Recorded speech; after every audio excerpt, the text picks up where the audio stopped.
మనోహరి రణ్వీర్ని black man లాగా మార్చి బాగీని అంతం చేయాలని ప్లాన్ చేస్తుంది.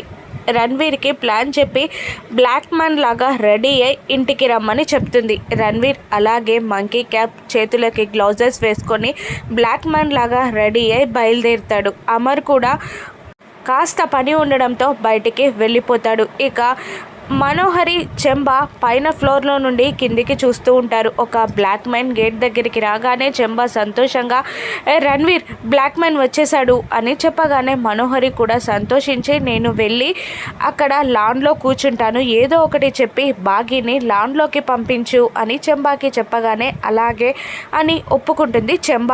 ఇక బాగీ దగ్గరికి చెంబ వెళ్ళగానే మనోహరి వెళ్ళి లాన్లో కూర్చొని పేపర్ చదువుతూ ఉంటుంది. బ్లాక్ మ్యాన్ గోడ దూకి అమర్ ఇంట్లోకి ఎంటర్ అవుతాడు. లాన్లో కూర్చున్న మనోహరికి గన్ ఏం చేస్తాడు బ్లాక్ మ్యాన్.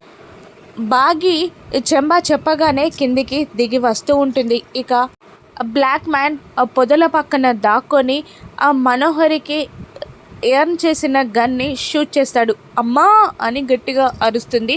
రక్తపు మడుగులో పడిపోతుంది మనోహరి. అది చూసి ఆ బాగి షాక్ అవుతుంది. నిజంగానే మనోహరి చనిపోయిందా? ఆ బ్లాక్ మ్యాన్ ఎవరు? ఇంతకీ బ్లాక్ మ్యాన్ రా రెడీ అయిన రణ్వీర్ ఎక్కడ? రాను ఎపిసోడ్స్లో చూద్దాం. Thank you for watching.